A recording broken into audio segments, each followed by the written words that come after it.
కూటమి ప్రభుత్వంలో అసంతృప్తి స్వరాలు బహిర్గతమవుతున్నాయి. ఇటీవలే బీజేపీ ఎమ్మెల్యే ఆదినారాయణ రెడ్డి చేసిన వ్యాఖ్యలు అధికార కూటమిలో నెలకొన్న అంతర్గత విభేదాలకు సంకేతాలుగా కనిపిస్తున్నాయి. ఒకే సామాజిక వర్గం ఆధిపత్యం, మిత్రపక్షాల్లో అసంతృప్తి, లోకేష్ ప్రభావం పెరగటం, లడ్డూ ప్రసాదం వివాదం వంటి అంశాలు కూటమికి ఇబ్బందికరంగా మారుతున్నాయన్న చర్చ జోరుగా సాగుతోంది. 2014 తరహా రాజకీయ దూరాలు మళ్లీ పునరావృతమవుతాయా? సీనియర్ జర్నలిస్ట్ కేఎస్ఆర్ కామెంట్ ఇప్పుడు చూద్దాం. ఆంధ్రప్రదేశ్ రాజకీయాలు ఎటువైపు పయనిస్తున్నాయి? రాష్ట్రంలో పాలన కమ్మగా ఉంది అంటూ బీజేపీ ఎమ్మెల్యే ఆదినారాయణ రెడ్డి చేసిన ఒక వ్యాఖ్య పొలిటికల్ ఆటం బాంబు వంటిదనిపిస్తుంది. కూటమిలో తెలుగుదేశం పార్టీ ఆధిపత్య ధోరణిపైన, అలాగే ఒక సామాజిక వర్గం పెత్తనంపైన నిరసనలు మొదలయ్యాయన్న అభిప్రాయం కలుగుతుంది. ముఖ్యమంత్రి చంద్రబాబు నాయుడు ఒకవైపు తన కుమారుడు లోకేష్కు పట్టం కట్టే విషయంలో ఒత్తిడి ఎదుర్కొంటున్నారన్న అభిప్రాయం కూటమిలో ఉంది. మరోవైపు పాలన అధ్వానంగా ఉండడం, రాజకీయ కక్ష సాధింపులు, తిరుమల లడ్డూ ప్రసాదంపై అపచారం కొనసాగించడానికి చంద్రబాబు అండుకో చేస్తున్న కుట్రపూరిత చర్యలపై మిత్రపక్షాలైన బీజేపీ, జనసేనలో అసంతృప్తి గూడుగట్టుకని ఉన్నట్లు కనిపిస్తుంది. ఆ అసమ్మతిని ఆదినారాయణ రెడ్డి బహిరంగపరిచారని అనుకోవచ్చు. ఆయనే కాదు, మరికొందరు బీజేపీ ఎమ్మెల్యేలు, కొంతమంది జనసేన ఎమ్మెల్యేల్లో కూడా ఇదే భావన ఉంది. అలాగే టీడీపీ ఎమ్మెల్యేల్లో కూడా అంతర్గతంగా ఉండవచ్చు, కానీ వారెవరూ బయటపడలేకపోతున్నారు. జనసేన, బీజేపీ నాయకత్వాలు చంద్రబాబు పట్ల విధేయతతో ఉండడంతో కాస్త తగ్గి ఉంటున్నారు. నిజంగానే టీడీపీలో ఒక సామాజిక వర్గమే అధికారం చెలాయిస్తోందా అన్నది చూస్తే ఎక్కువ మంది అవుననే అంటున్నారు. ప్రభుత్వం కమ్మదనంగా ఉందని అంటూ సభికులకు అర్థమయ్యే ఉంటుందని ఆదినారాయణ రెడ్డి నొక్కి చెప్పడంతో బీజేపీ సమావేశంలో పాల్గొన్న వారంతా చప్పట్లు కొట్టారు. అది కూడా ఒక సంకేతంగానే చూడాలి. కమ్మ సామాజిక వర్గం నాయకత్వం వహిస్తే మంచిదే, కానీ మిగిలిన కులాల వారిని కూడా కలుపుకొని పోవాలి కదా అని ఆయన సలహా ఇచ్చారు. బీజేపీ లేనిదే టీడీపీ, జనసేనలకు ఉనికి ఉండదని కూడా ఆయన హెచ్చరించారు. అంతేకాక చంద్రబాబు నాయుడు ఎంతో కష్టపడి కుట్ర తీరిని ప్రచారం చేస్తున్న లడ్డూ ప్రసాదం అంశంలో కూడా ఆదినారాయణ రెడ్డి గాలి తీసేశారు. లడ్డూ అంశంలో వైఎస్ఆర్ కాంగ్రెస్దే పైచేయిగా ఉందని స్పష్టం చేశారు. ఆదినారాయణ రెడ్డి గతంలో వైఎస్ఆర్ కాంగ్రెస్లోనూ, ఆ తర్వాత టీడీపీలోనూ ఉన్నారు. చంద్రబాబు మంత్రివర్గంలో సభ్యుడిగా కూడా గత టర్మ్లో పనిచేశారు. 2019లో టీడీపీ ఓటమి తర్వాత బీజేపీలో చేరి తిరిగి ఎమ్మెల్యే అయ్యారు. ఆయనకు అనకాపల్లి ఎంపీ సీఎం రమేష్కు మధ్య పార్టీలో వర్గపోరు ఉంది. రమేష్కు చంద్రబాబు వద్ద మంచి పట్టు ఉందని చెబుతారు. బహుశా అది కూడా ఆదినారాయణకు అసంతృప్తిగా ఉండవచ్చు.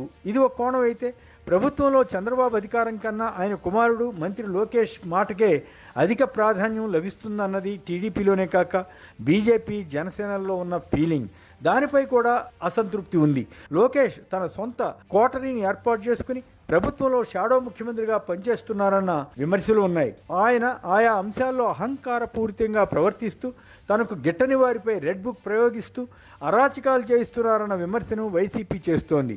ఇదే అభిప్రాయం ఇతర పక్షాల్లోనూ ఉంది. ఏదైనా క్రెడిట్ ఉంటే చంద్రబాబు, లోకేష్లే తీసుకుంటున్నారని, నెగిటివ్ వచ్చినప్పుడే తాము కావలసి వస్తున్నామని మిత్రపక్షాల్లో ముఖ్యంగా బీజేపీలో ఉందట. అదే సంగతిని పరోక్షంగా ఆదినారాయణ రెడ్డి వెల్లడించారు. టీడీపీ ఎమ్మెల్యేలు అనేక మంది చేస్తున్న దందాలు ఉండనే ఉన్నాయి. వాటిలో జనసేన, బీజేపీలకు పెద్దగా గిట్టుబాటు కావడం లేదన్న భావన ఉంది. ఆ అసంతృప్తి కూడా ఉండవచ్చు. కులపరంగా చూస్తే ఎంత కాదన్నా టీడీపీని కమ్మ సామాజిక వర్గం తమ సొంత పార్టీగా భావిస్తుంటుంది. మంత్రివర్గంలో వారికి ఉన్న ప్రాధాన్యత తెలిసిందే. పార్టీ అధిష్టానానికి సన్నిహితంగా ఉండే వారిలో ఎక్కువ మంది ఆ వర్గం వారే అని చెబుతారు. ఇతర వర్గాల వారు కూడా ఆయా పదవుల్లో ఉన్నా వారి మాట పెద్దగా చెల్లడం లేదన్నది రాజకీయ వర్గాల్లో ఉన్న అభిప్రాయం. ఇక జనసేన పార్టీ కాపు సామాజిక వర్గంపై ఎక్కువగా ఆధారపడిన సంగతి తెలిసిందే. చంద్రబాబు వ్యూహాత్మకంగా ఆ వర్గాన్ని ఆకర్షించడానికి పవన్ కళ్యాణ్ను ఉపయోగించుకోగలిగారు. అయినా పవన్ కళ్యాణ్ సీఎం అయ్యే అవకాశం లేదన్న విషయం అర్థమైన తర్వాత కాపు సామాజిక వర్గంలో అసంతృప్తి పెరుగుతోంది. దానికి తోడు కాపు వర్గానికి జగన్ టైంలో లభించిన స్కీములు, ప్రాధాన్యత ప్రస్తుత కూటమి ప్రభుత్వంలో రావడం లేదన్న భావన ఆ వర్గంలో ఏర్పడుతోంది. మాజీ మంత్రి, కాపు నాయకుడైన అంబటి రాంబాబుపై కక్షపూరితంగా కేసులు పెట్టి జైలుకు పంపడం, ఆయన ఇంటిపైకి వెళ్లి విధ్వంసకాండ సృష్టించిన వారు టీడీపీ గూండాలే అయినా అందులో కూడా కమ్మ సామాజిక వర్గానికి చెందిన కొందరు ముఖ్య పాత్ర పోషించారన్న ప్రచారం, అంబటిని దూషించిన ఒక కమ్మ సామాజిక వర్గ మహిళపై కేసు పెట్టకపోవడం వంటివి కూడా చర్చనీయాంశం అవుతున్నాయి.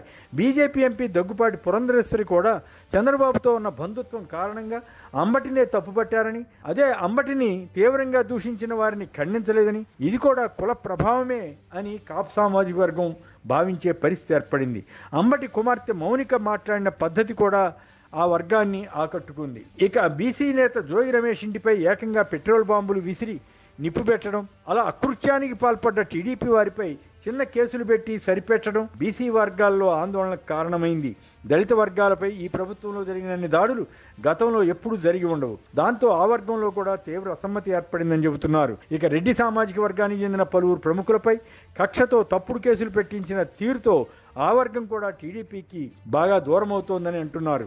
లడ్డూ ప్రసాదం వివాదాన్ని చంద్రబాబు ప్రచారం చేస్తున్న తీరుపై బ్రాహ్మణ వైశ్య సామాజిక వర్గాలు చాలా అసంతృప్తిగా ఉన్నాయి. సిట్ నివేదిక వచ్చిన తర్వాత కూడా లడ్డూలో జంతు కొవ్వు, బాత్రూమ్ కెమికల్స్ వంటివి ఉన్నాయని చంద్రబాబు, పవన్, లోకేష్లు చెప్పడం పట్ల వారు మండిపడుతున్నారు.